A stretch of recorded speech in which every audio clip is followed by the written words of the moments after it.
يا صاحبي الجميل، عمرك شفت واحد كان بيصب شاي في الشارع وفجأة بقى صاحب كافيهات في التجمع؟ تعال نسمع الحكاية. آدم دخل وهو بيبص حواليه مش مصدق. كريم قال له: هو ده كاسيه عم إبراهيم؟ ده شكله مكان جامد، طحن، مش بتاع شيشة على الرصيف زي زمان. آدم ابتسم وقال: أنا اللي كنت فاكرك بتهزر لما قلت لي عم إبراهيم بقى عنده 4 كافيهات. عم إبراهيم يعني يا أولاد جايين تسألوني أنا؟ كريم بضحكة خفيفة: إحنا اللي لازم نتعلم منك دلوقتي يا عم إبراهيم. إحنا بنشتغل ليل ونهار وكل شهر نرجع للصفر، وإنت بدأت من أقل مننا وبقيت صاحب بيزنس. السر إيه؟ أول درس اتعلمته: ادفع لنفسك أولاً. وأنا عارف إن الجملة دي تحسها فلسفة، بس والله هي أصل الحكاية كلها. آدم بيبص له بتعجب: ادفع لنفسي يعني إيه عم إبراهيم؟ أي فلوس دخلوا جيبك أول حاجة تعملها تشيل جزء منها ليك قبل ما تروح للكهرباء، قبل الإيجار، قبل العيال حتى.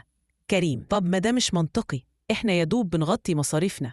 عم إبراهيم بهدوء: وأنا كنت زيك بالظبط، بس لما فهمت الجملة دي كنت باخد يومتي 90 جنيه، أشيل 10 على جنب.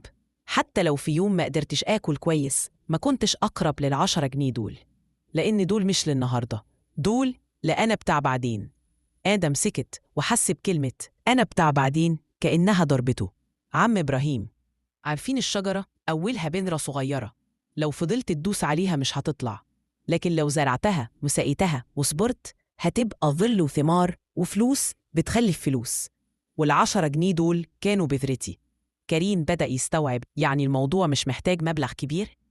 عم إبراهيم: بأبداً، مش المبلغ هو اللي بيعمل الثروة، العادة هي اللي بتبنيها. انت ممكن تقبض 20,000 وتصرفهم في يومين، وممكن تقبض 1000 وتبني منه حاجة كبيرة على مدى السنين.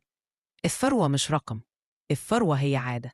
آدم نظر لكريم وقال بصوت هادي: يعني إحنا عمرنا ما كنا بنفكر كده، كنا بنقول لما ربنا يوسع هنحوش، بس الحقيقة إنك بتحوش فيوسع ربنا. عم إبراهيم ضحك وقال: بس كده، دي أول خطوة، تحوش لنفسك، بعد كده نكمل الحكاية إزاي الفلوس اللي بتحوشها تشتغل مكانك وتخلف وتكبر. بس دي للمرة الجاية.